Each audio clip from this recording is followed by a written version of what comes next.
Hello, and welcome to RIME Entertainment Showcase with your hosts, Rita and Mel.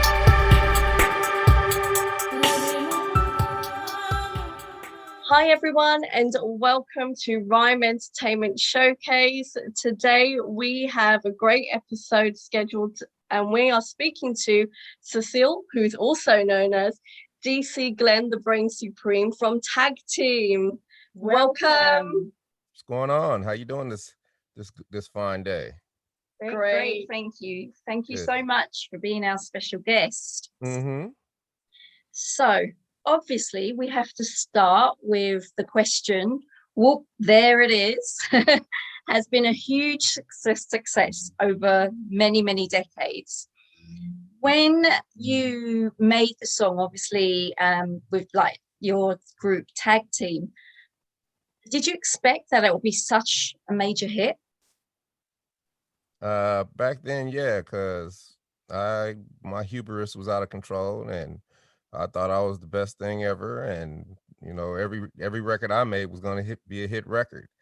And Whoomp, There It Is was just a simple song. Everybody thinks it's this big formula that we put together, but we just made a song about having fun, and it blew up. And I've been a DJ for a long time, so I was DJing in the clubs at that time. Yeah. And when we recorded it, I took it to work and popped it in a cassette. And to this day, it is the biggest response on any record that I've ever had. Like when I played that for the first time in the club, like 15 people came to the DJ booth. We're like, what is that? Yeah. And then, I kind of knew, but I thought every record I did was like that, right? So, it just goes to say that back then, when you're young, you think you're invincible, you think you're the greatest thing to everybody. And, because I thought like that, I kind of shelved it for a while, but then I brought it back, and then it just happened again. And then I really knew, and I knew it would be big. But you can never know that it's going to last this long, or you're going to hit nostalgia stage, or you're going to last forever. So I know we have an evergreen record. I know it's going to be, last forever, and whatever comes about it, I try to take advantage of it in the best way I can. Yeah, Definitely, that's yeah. great. So going back to that euphoria, I mean, even when you knew, it was like an amazing anthem to every sort of club scene, or even just hanging out with friends, what was that like for you? I mean, was it more like a, oh my gosh, I can't believe it kind of thing? Or it's like, yeah, we've done this. Were there any memorable moments of that euphoric time? Nah, cause see, I'd worked in the club, so I already was popular. I already was kind of a star in a certain way, Mm-hmm.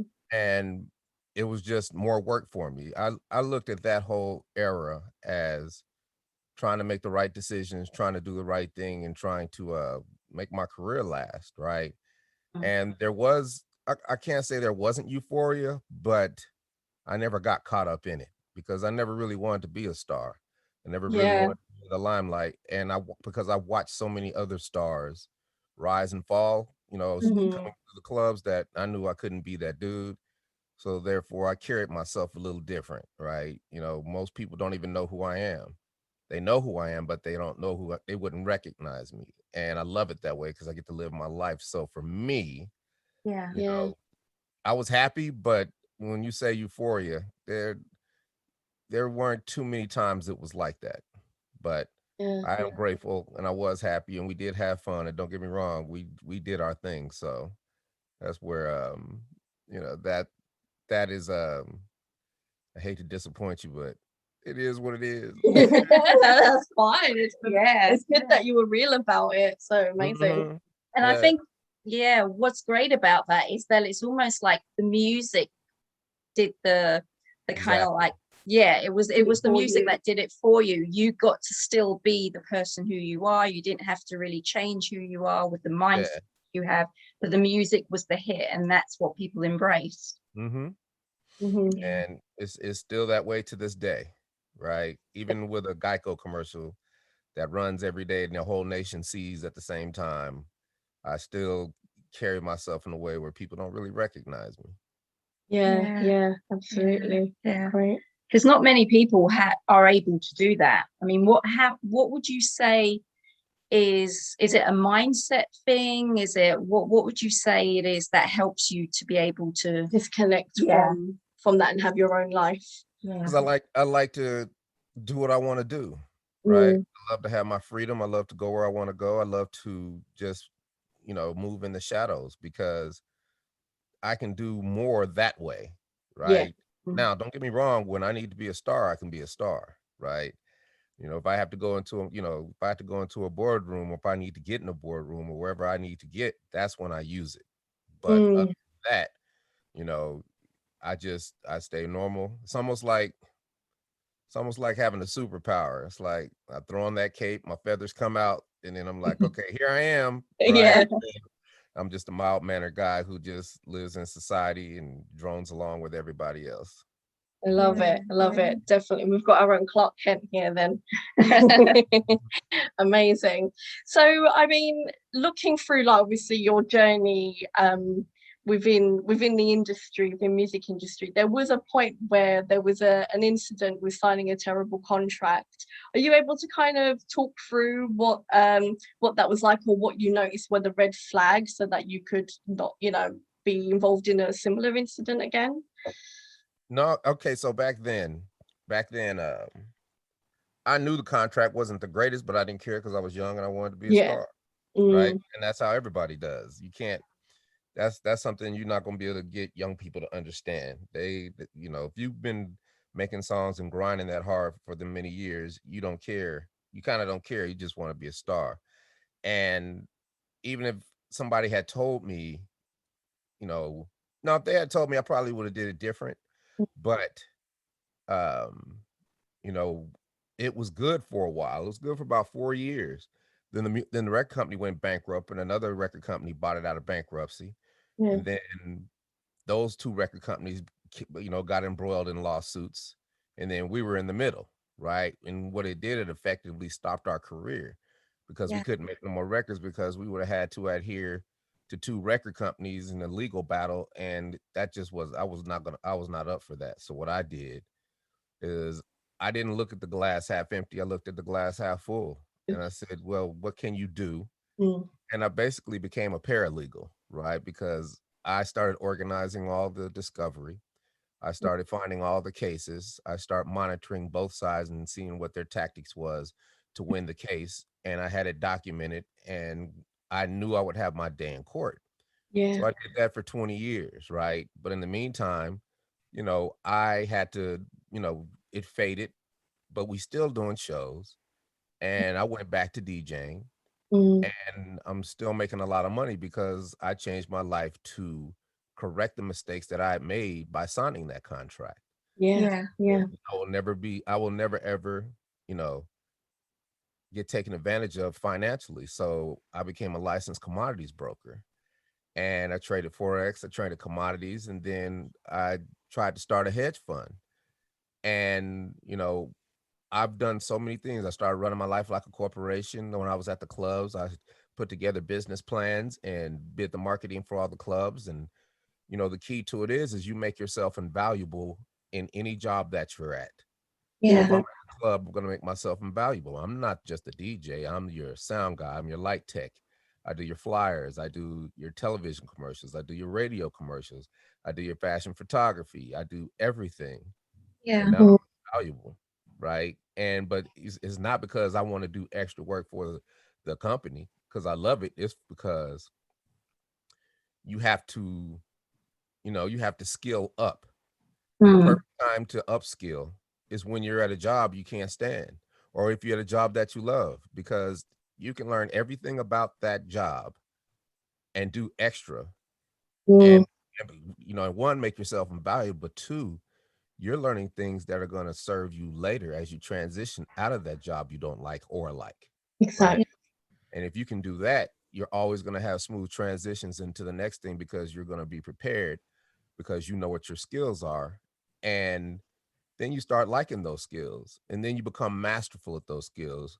When at the beginning, everybody thought you were just flailing and all over the place. But, you know, I've always been like that. They're like, DC, you're a, you know, jack of all trades, master of none. I'm like, yeah, but if you hustle hard enough and, you know, you live long enough and you keep learning how to learn all those trades, you become masterful at, and they serve you. And then Yeah. they turn into other things and other things and other things. And now you're always successful because you can take those skills and use them on Yeah. any platform. So that's what I did. You know, I learned SEO. I learned voiceover. I got good at voiceover. I learned how to act. I'm an actor now, Yeah. right? I learned, you know, video editing. You know, I learned so I can do movie trailers. I can do television commercials. I can do radio commercials. I can do all these things at a masterful level, right? And but I wouldn't do them for a job. I would just do it for me. Pretty Exactly. much my own PR firm, Yeah. basically. Yeah. So, you know, you develop these skills over time, but at the same time, you know, Whoomp, there it is. I know it's going to last forever because I'm sitting in a movie theater and I'm looking at Will Ferrell dance on the table to Whoomp, there it is. And Exactly. Elf, right? So I know that Elf is going to be a big movie because he's in it. And Yeah. now that movie is going to be played forever every year at Christmas time. Exactly. Yeah. Everybody's gonna know what Whoomp there it is. They're gonna love it, and now it's up to me, and it's my responsibility to get the money. You know, it's acting's responsibility to hustle up money and get the shows and do this and do that, and that's Yeah. what I've done. Yeah. That's what Yeah. I've done. I think, you know, what is so great about that is the fact that a lot of, you know, even people that we've interviewed from the music industry and even film industry, is that it's all been focused on just doing that one thing. Yeah. But what I love about this is that you're actually saying, no, you have to know everything if you're going to be almost like the master of your life in that sense, and be able to drive it forward. And I think a lot of people don't You think, know, if you spend a lot of money to have somebody do something for you, it's going to cost a lot of money, one, or you're going to pay a minimum amount of money and it's not going to get done the way you want it to, but it's your vision. Yeah. Right. So you're the one that sees that vision when you start something. And then you when you finish it, now you can teach it to somebody else and start a team. Right. And now you've trained that team, and now they can do things for you that nobody else can do because it's custom fit for you. Exactly. Right. And to me, that's the funnest part of life. Because I mean, I credit my parents because they made me work hard when I was a child, right? And I don't fear work. So I will always attack the biggest challenges because I know everybody else is not going to do it. Everybody else is going to shy away from the big challenge or the hard thing or the thing that's the most difficult. Not me. I'm diving head in first because I know the only way to it is through it, right? And yeah, you're gonna have to go through it. Now, it took years to get to this, you know, to get to this philosophy and trial and error and everything. But, you know, I look back on my life and, you know, we all have things that we would beat ourselves up about, missed opportunities or mistakes. Like I could easily beat myself up for signing a messed up record contract. But if I did that, I wouldn't be, you know, sitting here talking to you guys and have one of the biggest records in the history of recorded music and one of the most popular commercials in commercial history, right? So everything worked out.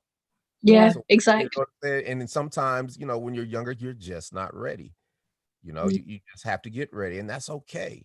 But, you know, the pandemic taught me that, you know, I made a promise to myself. I'm not going to leave this earth regretting something that I wanted to do and didn't do. Yeah. Now I'm training for everything. Music theory. I'm back into music production. You know, I'm back into making songs. I'm back into doing everything because I'm not trying to be an artist again, but I love making music because I know I can make jingles for TV ads. I could make a Christmas song for a movie that I'm auditioning for. Yeah. I can make a theme, you know, I can make a theme song for a TV show that I'm in, right? Yeah. So that is where I am now. And things are just opening up for me that I just never thought were imaginable. And people ask me, well, what are you trying to do for moving forward? I'm like, I can't even tell you because everything is coming at me, all these seeds I'd laid in my life, right? Exactly. And all I can do is just work my butt off because I can't do everything. People say, DC, you can't do everything. I'm like, you're right. But I sure enough can be prepared for everything. I love So that. about preparation, right? It's Yeah. about preparation. It's like, okay, you don't have to be a master at that, but just understanding enough that if the opportunity comes your way, you can handle it. And you Exactly. can find the people that can help you get through it to make, to really take advantage of that opportunity. And then you gain your expertise about it as you go. Yeah. I Yeah. just have several tactics that I call them learn how to learn hustle tactics. And I have several that help me do that quickly, Yeah. right? And they have served me all throughout my life. And that is why I am the man I am today. Amazing. Yeah, I think I think so many are going to get a lot of inspiration from this, and just a kick up the butt, really, because that's what a lot of people need to be able to kind of just move forward.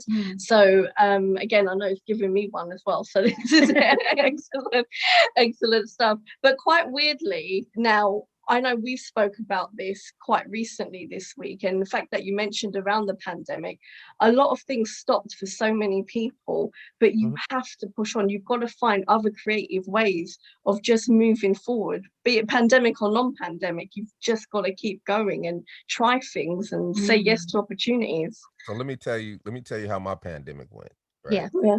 So for me, pandemic is the greatest thing that ever happened to me, right? Because, and I know that's real hard for some people to hear, but it's the truth, right? And I've lost people, and it was, it was a difficult challenge, but not really.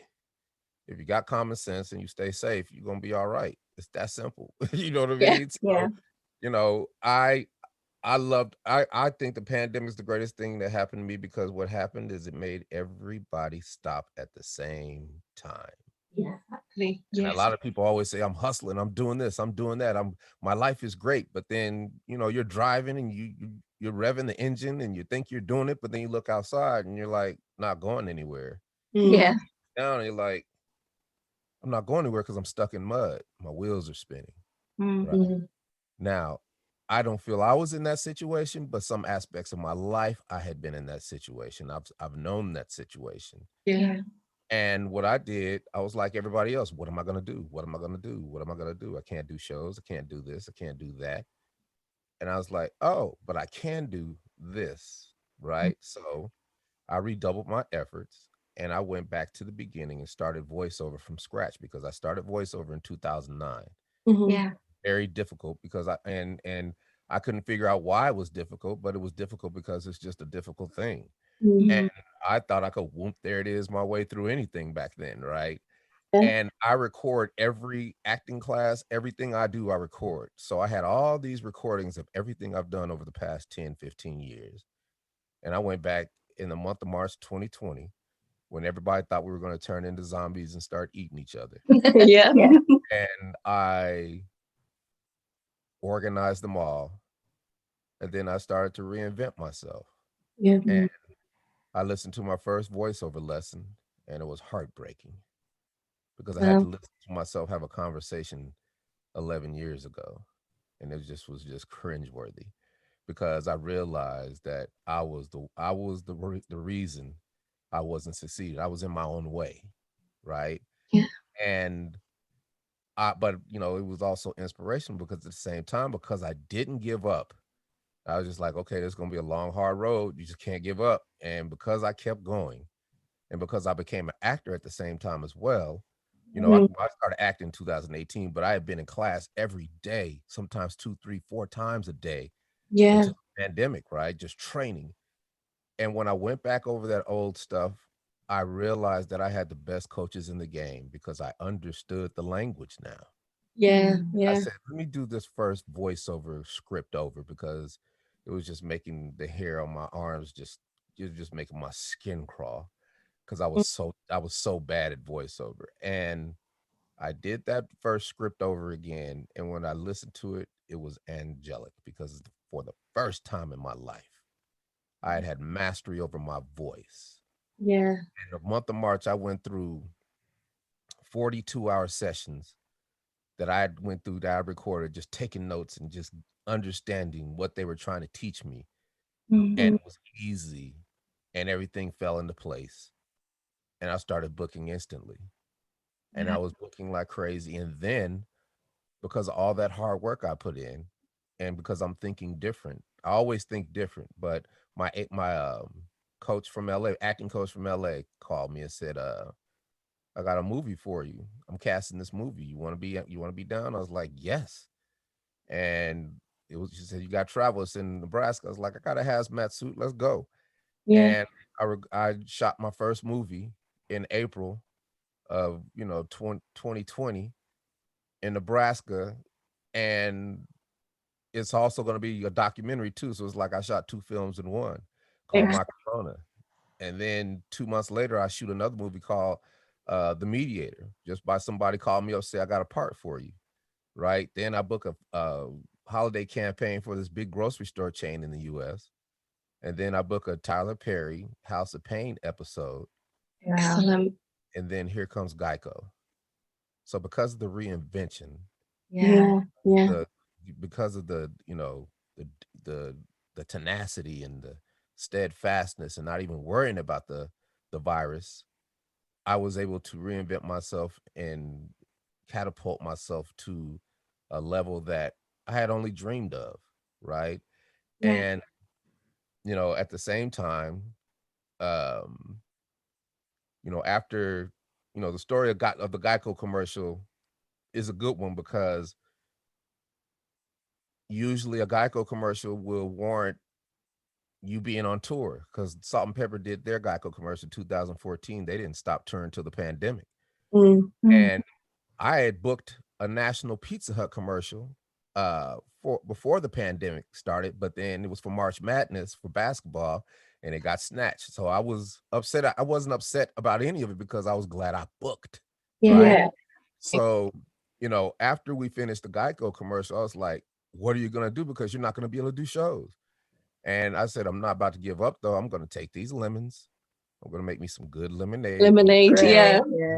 I'm going to have me a good, I'm going to start a lemonade store. I'm going to franchise it, and I'm going to sell it for $20 million. That's my mindset.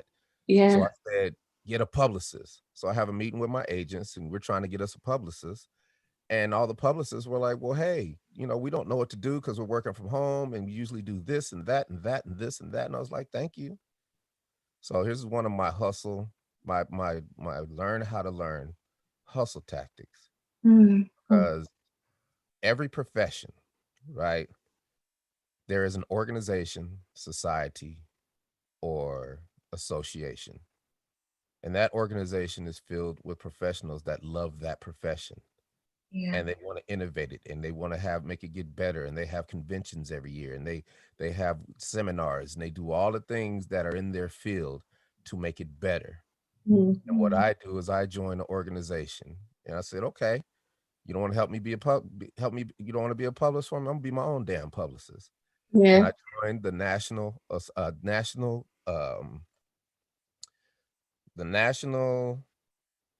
Public Relations Society of America. And PRSA, Public Relations Society of America. There we go. And 2 days in, I'm on a Zoom call with the CEO of this big PR firm. And I raised my hand. I said, press release is relevant. And they're like, well, what's it for? It's like, well, I'm kind of featured in a national Geico commercial, and everybody loves it. And they're like, oh my God, is that him? I'm looking at the chat. Yeah. This can't be him. It is here. Oh, I love that commercial. And I just blew up the entire Zoom call, right? Yeah. And the moderator's eyes are getting big, and I'm like, uh-oh. And she's like, we'd like to welcome DC to the Georgia chapter of the PRSA. But back to DC's question, our press release is relevant. The CEO's like, yes, because the whole last year, everything that's been written has been written about COVID. Everything has been political. Everybody's been fighting with each other. It's just been doom and gloom. It has. Come with a commercial that brings joy to the world, throwing sprinkles, scooping ice cream, and having a good time dancing in DC, your smile. And she said, yes, that press release is going to work, and they've been relevant. And not only are you going to do the press release, you're going to go here for all the television talk shows. You're going to go here to get in front of all the journalists. You're going to go here to get in front of all the publicists. You're going to go here to get in front of all the podcasters, and you're going to make sure your pitch is like this. You're going to do this, this, and that.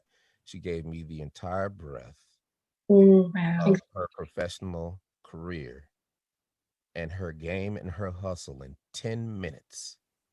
And There I you have not looked back. It has opened doors for me that I could have never imagined.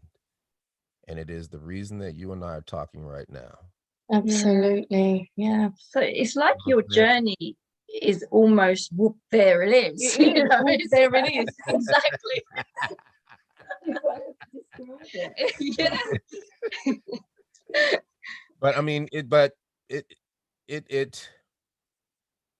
now I basically have a PR firm. All I do is PR, right? Yeah. And I know SEO. I learned SEO because people thought, they couldn't find us, right? And we had an incident where they thought the president of the United States, Barack Obama, was in our music video.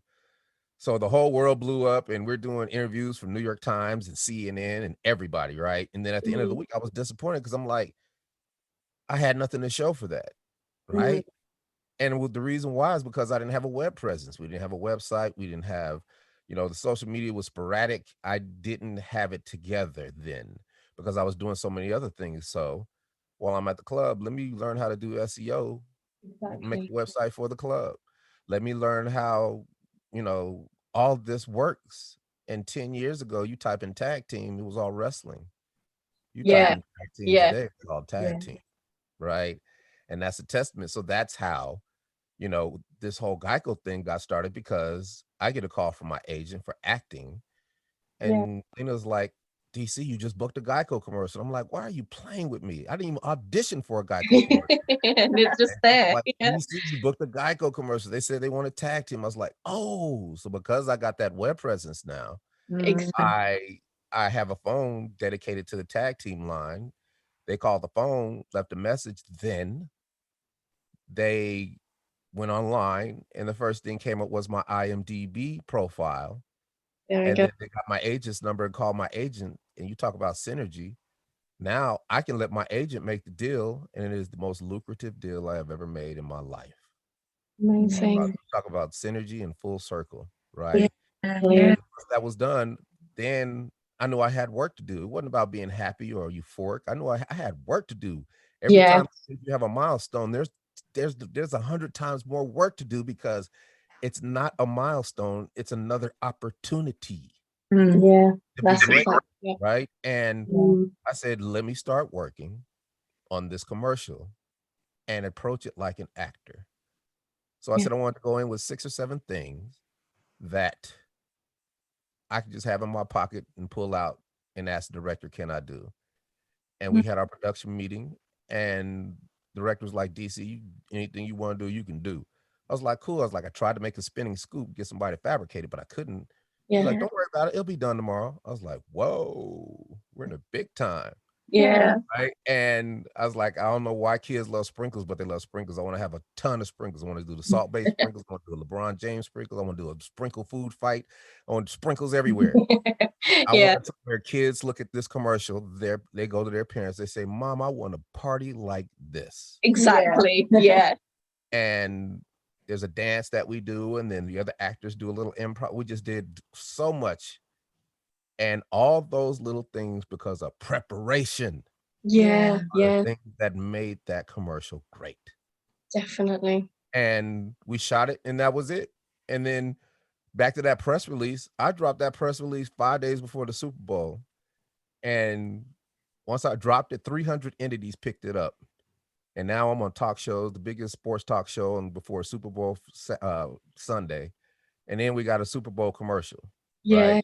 Exactly. And then it's just been bananas. It's always been bananas because I work and I hustle, but I take advantage of all the little things that come to me. And I turn them into other things. It's not just PR for the press release.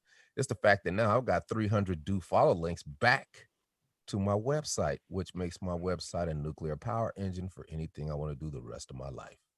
Definitely. It took me 10 years to figure that out, right? Yeah. Before I got on with you guys, I'm sitting up here doing schema markup, right? Yeah. And it's difficult. I'm sitting here coding for a new website. I'm doing dcglenn.com for me. Great. Acting, voiceover, and all the things that I do, motivational speaking, whatever, that I can make up and throw out in the universe, and then it come back to me, because you throw things out in the universe and you leave them alone. Complete boomerang, yeah. Come back to you, because it's not a quid pro quo. You know, you don't plant a seed and sit down and look at the seed and say, "Hey, seed, can you grow?" Yeah. I need to grow right now. So please grow, seed. Come on, seed. Seed don't work. I quit. Now, that's a funny analogy, but we know people who do that. But it's true. There's a lot. Yeah. It's you know, it's the sickness of instant gratification, right? But I don't play it that way. I play offense. I plant them seeds and keep it moving. Yeah. Because you don't know what type of seed it is. It could be a shrub, a weed, a redwood tree, a oak. You don't know how long it's going to take to grow, right? And I realized in the pandemic that I put in such good work all over these years of all the stuff that I've told you about. Mm. And I've laid so many seeds that I stand before you in a forest of opportunity I could have never imagined. And if I'm not ready for it, it's my fault. Yeah. And that's why I'm just big on preparation. I'm big on controlling your emotions. I can take any negative emotion, pain, envy, suffering, despair, hate, Mm. just any of it. And I stop.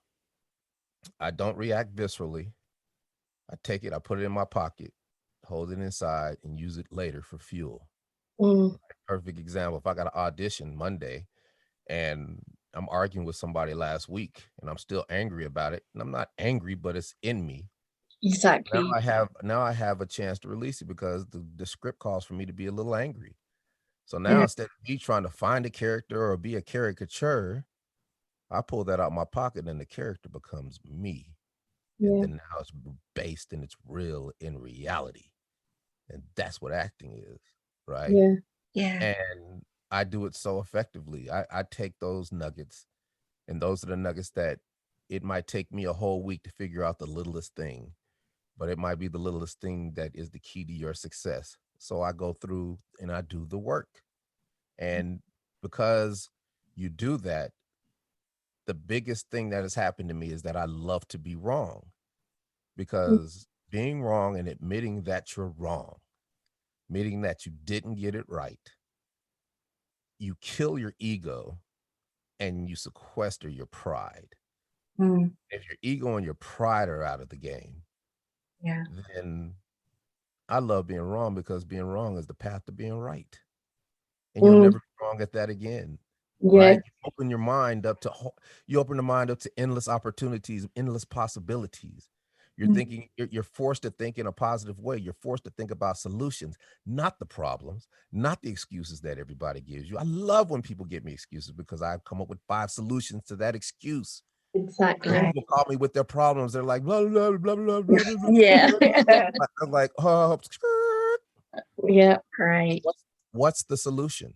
Exactly. Yeah. You Yes. can't even tell me, because you're so worried about the problem. I'm like, what's the solution?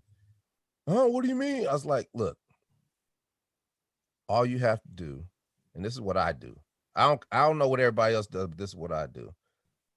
I think of the most fantastical, pie in the sky, far-fetched solution, which is way up here, right? Yeah. And I see it. It's far-fetched. It's like most people tell you that'll never happen. You can never do that.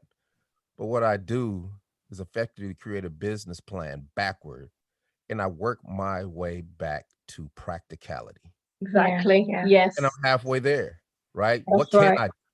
Yeah. Because every step of the way, if it's this, well, you can't do it, like it's going to cost a lot of money to do that. So what's the next step down? Okay, well, that'll cost a lot of money too, but what's the next step? Wait a minute. Exactly. Yeah. Oh, so I can do that now. Yeah. But you just effectively made a business plan for yourself. And all you got to do is get on that ladder and climb. Exactly. You made it feasible. Yeah. That's right. And Absolutely. it's not a problem. It's not an issue. It's not it's nothing yet, because you've taken your ego out. You've taken your pride out. And now you can just sit there and just be creative. And, for me, it's called learn how to learn. Perfect example. If you've gotten long emails before where you're like, why did they send me this long email? You got to read it. You start reading the first couple of lines, you start daydreaming. You don't really get the full breadth of it. So when I do stuff like that, I dump it into the AI. The AI reads it back to me while I'm checking Yeah. the other emails, and then I get interested by something I hear in the AI. Wait a minute, now I'm reading along with the AI reading to me, and I'm retaining all the information. Yeah, Learn that's how right. to learn, Exactly. right? Part Yeah. of my growth is that because of the pandemic, all these paradigms have shifted. All the educators in our country, probably in your country, half went back to work, half said, I'm not going to be around those nasty ass kids, right? Yeah. Yeah. And the people that didn't go back to work, they joined all of the tutoring sites. They changed their paradigm. Right. Now the same that the class that they were teaching for $60 a day, Mm, teaching one student for $60 an hour. exactly. Yes. And I took full advantage of it. Now I have tutors for music theory. I'm being taught by a guy who teaches at Harvard for music theory. I'm being trained by Juilliard trained actresses, right? All paradigms have shifted within acting, right? There's a site called We Audition. In acting, we have to do auditions, but before I live by myself, so I don't have nobody to read for me, to be my reader and be the other part when I do an audition. So I have to go spend $70 to $100 to get somebody to do it for me. Mm-hmm. And I have to go across town. That takes 3 hours out of my day, but We Audition is set up just like Zoom. We could do it online now once you get your grade correct. And now, because of the pandemic, the whole industry is shut down, and you've just figured out a way for all these actors and actresses to make money by people reading for you. And now I'm reading and I'm working. It's almost like working in the gym and working out. Yeah. Some of the greatest actors and actresses in the world. I got classically trained actors from Europe, right? I'm training with, Juilliard trained actresses from New York, Broadway actresses from New York, actresses from Australia, actresses that do soap operas, actors that are in movies, actors that do animation. All these different forms of actors are just going, I have a team of actors that can help me, and my acting has went like this. Exactly. Yeah. I didn't quit. I think different. I play offense, and there is no quid pro quo. I don't do this respecting that. I just do it. And Yeah. now I have such a coalition of good people that help me in acting. It's like going to the gym, going to a spin class now. You look Yeah. for Absolutely. gym, and then you get in there and you get that work done, and then you come out feeling great because you guys are working out together, and we've all been in class for years. We all have certain experiences, and I teach them, and we teach me, and we collaborate, and we all become better. Exactly. Amazing. Learn how to learn. Learn how It's to not learn. enough just to learn, right? Yeah. It's not enough. And the biggest thing I can tell people is if there's something you want to do and you got a dream, join the organization. You don't even have to join the organization. You could just say, okay, I want to do this. What type of organizations, societies, or associations are there, right? And then it'll be a couple, right? And then what happens? You don't even got to join. All you got to do is just start calling every number on that web page. Exactly. Just Yeah. asking questions. Why should I join your organization? What are you going to do for me? Mm. Like, really be ignorant about it, right? Mm. And they live to run their mouth to tell you everything you need to do and what they can And you do. just soak it up. Yeah. And soak it up, and now in 2 weeks you can learn about a whole entire profession, and then it's up to you if you want to do the work or not, right? Like out today, let me see if I got my list. Today I was making a list of the organizations that I want to touch upon to just get better, right? Like, okay, Yeah. so I'm trying to buy a house, right? So I want to join a home buyers organization of people who buy houses, so I can learn how to do it properly, or I can learn the ins and outs, or learn the things that I don't know, or learn the innovative things that I only knew 20 years ago because that's the last time I thought about it, to where it's done changed now. I Exactly. got advertising, I've got inventors, because I want to invent a spinning scoop. So let me join an invention organization to see how I do this process. Let me see what the hierarchy is. So I can now I know how it works. Now I know how to slide my way in. So I might be able to go three quarters all the way up the ladder because of who I am, Yeah. and get to the top quickly. I Exactly. got it for patents. I got it for merchandising, podcasters, YouTube, interns, right? My mother has Alzheimer's, so I want her to have a better quality of life. She has a good quality of life now, but I want a better quality of life. So for me to have a better quality of life for my mother, I need to start a business of daycare, you know, of caregivers that serve her.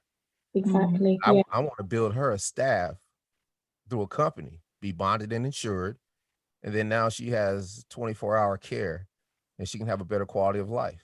Yeah, Right? She can stay at home sometimes. She can stay at the facility sometimes. yeah, Right? And she has a better quality of life because she can get her manicures and pedicures at home. We bring people in to do all these things. Now, that's my most fantastical, far-fetched solution. How do you work Then your you way break back? it down. Yeah. Yeah, You know what I'm exactly. saying? So I'm working my Yeah. way back. Right now, we got a caregiver that goes and gets her once a week, brings her home on Wednesday, goes and get her hair done. She loves it, right? Because she can't talk. She's got Alzheimer's. It's brutal disease. But I, as her son, can try to make life a lot easier for her. And that's what I choose to do. So now we're here with one caregiver, maybe 3 might work. And then maybe she can come home. And maybe if I have 5, she can spend 2 or 3 nights home a week. Yeah. And then the Yeah. rest at the facility. Now she's got the best quality care of life. She's got a staff.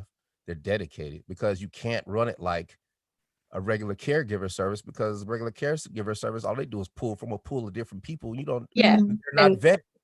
yeah, These they're people, not vetted. They're so limited as yeah, well. they're Yeah. they're just round robining. They don't have no loyalty. I'm going to pay these people. I'm going to give them health insurance. I'm going to give them offers they can't refuse. Yeah. Then I will win their loyalty. And then my mother will be straight. Not only that, I'm preparing them for me. Yeah. If something happens to me, I have a staff that can take care of me, and I have the best quality of life. All this comes from me thinking the way I think. Exactly. Yeah. And that process I just told you. So for Yeah. everything that I want, I make the most, like I said, you got to think pie in the sky, but you don't see most people say, I want to do this. And they just like looking at it in the sky, but And then they just leave they realize they're here. They're here. They realize So, they're here, but they're looking up there, but Yeah. they hadn't even thought of, well, what's it look like if I come here, here, here, here, Exactly. here? Yeah. And now, to me, there's nothing I can't accomplish, because I know how to get to the people who know how to tell me what to do. I had a friend, she kept telling me, I want to do a laundromat. I said, I'm gonna give you a membership to a Coin Laundry Association. And we both learned it together. And now she had no idea of all the money that you can make having a coin laundry, a laundromat. There's so many different services you can provide people. It doesn't just have to be a washing machine in a place that you put quarters in. There's other services you can make a ton of money from. You could work for hotels. You could work for think about it, memory care, nursing homes, hospitals. You can, Exactly. Yeah. oh my gosh, and you just do and you do it right there in your shop, because that's what you do. Yeah. She's learned so much, and I've learned so much that I might even invest in it, right? Yeah, You see what I'm exactly. saying? Why not? Like I see, but when you see those paths open up and you make them practical, then it's just about organization. Like right Yeah. now, I'm trying to find an intern association, something that deals with interns. How do I take college kids, vet And them, and Yeah. then develop. teach them the Yeah. things that I know, because I know they're gonna want to work for me, because Oh yeah, of course. there it is. Now Yeah. I'm not gonna say that, But but yeah, I understand who I am, exactly. right? And the trade-off is, look, you show me you can work hard, I'm gonna teach you things that you never thought. Like I need writer interns, right? And in return, I'm gonna show them how to make more money than they could have ever made not doing the things that they're doing. I'm Yeah. gonna teach them how to make Wikipedia pages and how to edit Wikipedia pages, because I had to learn that the hard way, Yeah. right? I had to learn how to edit Wikipedia pages. It took me 5 years. But now I know how to I can edit any Wikipedia page on earth and infiltrate it and put something about me on it if it's relevant, because a Wikipedia page is all about having references. There's an Exactly. article that DC talked about. If I do an article, it could be as simple as us talking about a podcast, and I say, yeah, Yeah. I've done this, that, and that. Now I can go to that this, that, and that Wikipedia page and say, DC Glenn has done this, that, and that, and that. Exactly. Here's Yeah. why, because he was in this podcast, and now it's record, Yeah. right? Yeah. That's how. Now, if I teach some young kids how to do that, what? I know. That's their business now. I can teach a writer to how to have several businesses because these are the businesses I need for me. Yeah. And I have not effectively found the people I need to write the way I need them to write. Mm. Right. And I'm a good writer, but you know, my grammar sucks. So I can do the initial writing and it's eloquent, but then I have to give it to an editor to make it tight. So I need these are all the things that you do by pie in the sky. I want to have a writing firm where I have writers. Yeah. What's the next thing down? Boom, get some interns. Yeah. And then let them do the writing, teach them how to do the things. We work together and hustle. Now they're forever loyal to you. Right? Absolutely. Yeah. You know Wow. what I mean? I need, you know, because I'm a fashion photographer. I've got cats in Bangladesh that do retouching for me. I've got cats in Bangladesh that do cutouts for me. I don't do that anymore. That's too time consuming. I had to learn. You have to save that time. Yeah. Save that time, but then you build a team of people that can do it for you, and now you can be creative. Now you can put the puzzle pieces together, right? Absolutely. You can just have, that's the fun part, right? Let's put a puzzle together. Cool. Right, because everything is numbered, right? It's like a little kid. It's like a kiddie puzzle. You know what I'm saying? So it's like, but you set it up to be that way. Yeah, exactly. You know, I was with my voiceover coach yesterday. We were training because we're doing a promo demo, right? And he said, when I talk to you, you make me feel like you've got 10 divisions. And all you're doing is, okay, you guys do this, you guys do that, you guys do this, you guys do that. When you're doing everything. He said, that's why people want to talk to you because you're not telling people things from a book. You're telling people things that you've lived. Yeah, exactly. Everyone wants. People ask me the dumbest questions. Like, I did this voiceover podcast. It was real big too. It was really big. And one of the questions the girl got on was like, DC, how do you not give up on voiceover? Because it's just, you know, all the auditioning and the reject. How do you not give up? And I was like, don't give up. Oh yeah, don't. I swear, I'm looking at the Zoom and I'm looking at everybody. I'm looking at light bulbs on top of everybody's head, and they're like, that's all. Yeah, that's all. Solution. Yeah, simple solution. Solutions. They're like, well, yeah. How do you, DC? How do you control fear moving from one thing to another and trying to take these leaps of faith? And how do you deal with your fear? I was like, let's do it. Be scared. You can do both.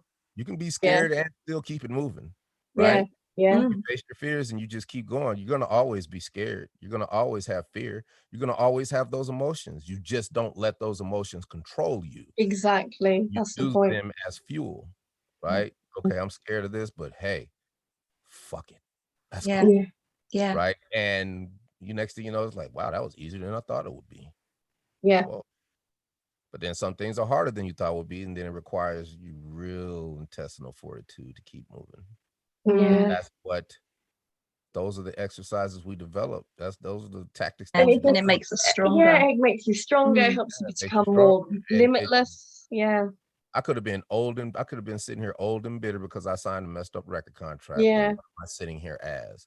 I've given you guys so many ideas and so many different remedies and so many different stories and narratives that we haven't even thought about that messed up contract, have we? No way. It's like not at all. But just that one.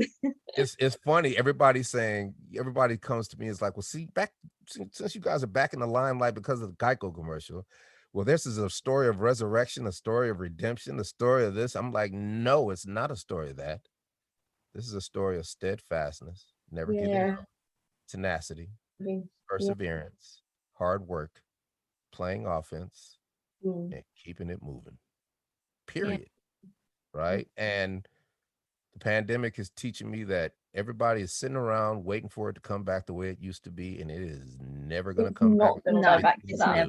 No. And I'm standing here at the foothills of the Rockies, of the mountains, looking just at all this opportunity.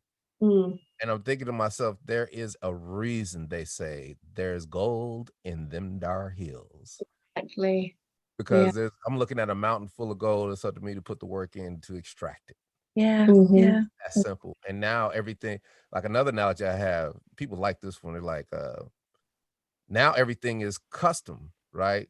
Because me being with all these tutors, I even went as bold as to, for like music production, there's a program, a software that I use to make music. Mhm. And I had some tutors and I learned it, but I went to the horse's mouth. I went to the engineer of the software because he makes videos. And I said, hey man, I'll pay you anything. What's it gonna cost for you to teach me and tutor me? He said, man, I'll do it for $60 an hour. I was like, bet. I've been tutored with Gregor Burrell for 4 months. And I know that software better than I would have ever known it because he made the software and now I'm being taught by the master. Yeah. And he's not teaching me like you gotta do this, this, and that, and this, and this, and you gotta do this and do that. I said, I can't have that because I am working. I'm doing 5 auditions a day. I'm doing this, I'm doing shows, I'm doing all this. We have to make this custom. So now every time we work together, I give him my problems from the last week and we come up with custom solutions. While my workflow is getting better, Yeah. I'm learning the software and now it's custom toward me. Yeah. Yeah. And that's the most brilliant thing that I've ever come up with because now it's about me. That's how Yeah. every tutor now. I said, nope, I'm gonna call you when I've got a project due and you're just gonna sit with me and watch me do it. I'm gonna pay you to do that so I can do it. It's your And I active procrastinate learning. and Yeah. I do that. But then you're gonna teach me things that are gonna increase my workflow and get it done quicker. Yeah. Right? It's worth it to do that because Definitely. the workflow is everything. So if you could do 5 moves in one, how much time does that save you? Exactly. Yeah. Definitely. And the beauty of it is that now I'm making songs again. I'm better now making songs than I've ever been. I'm more creative now than I've ever been. I'm not going to be an artist, of course not. But I might do a Christmas song for a movie that I'm auditioning for, right? And if that Christmas song is halfway decent or that movie's halfway decent, now I have a pension plan and people all over the world are like, what is that record? I like that song in that movie. Yeah. Yeah. DC tag team. Damn, he's still making money. Yeah. See, that way it's a pleasant surprise. But if I come at it like, all right, y'all, this is DC. I'm about to put out a whole nother record and I want y'all to like it. And this is what we're going to do. And I'm trying to promote it. I'm trying to do all these things. Everybody's going to look at me and say, DC need to sit his old ass down. But this, You see what I'm saying? yeah, Yeah, You have to absolutely. Yeah. understand that. You have to understand there's more ways to do things than people think, right? There's way more things because it's about what did you tell me in the beginning? You said it's amazing that I made it was about the music and not about me, Oh yeah. Yeah. right? And that's the way it always goes. It has to be about the music first because that is what's going to pull people in. That's right. And then you create the narrative that you want them to see when they find out who you are. And now everything is lovely. You've created your own narrative. It's custom.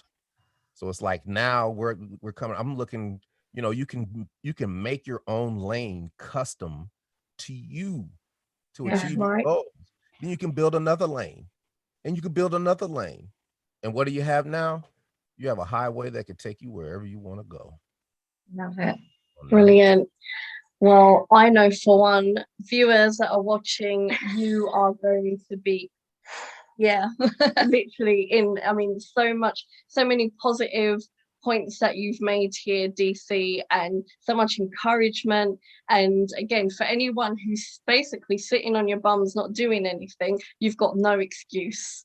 Use that brain, soak it up, learn, go out there and, get creative, build an empire. Everyone's got the tools to do it. Everyone can do it. And I really, really want to thank both of you for having me on your podcast because I learned more from running my damn mouth. I've figured out 5 or 6 different things that I can do in this podcast. There you go. Amazing. I'm a better man now than I was an hour and a half ago. Right. But that's why I do so many, because I realize that, we're all helping each other. I've learned from you. And for me to say that I've learned from you, it's the truth. Because we're sitting here, I'm bouncing ideas off of you. and you're validating those ideas, and then you're probably coming up with your own ideas. Oh yeah, absolutely. And Yeah, I can see that in you, but so we're helping each other. absolutely. Yeah.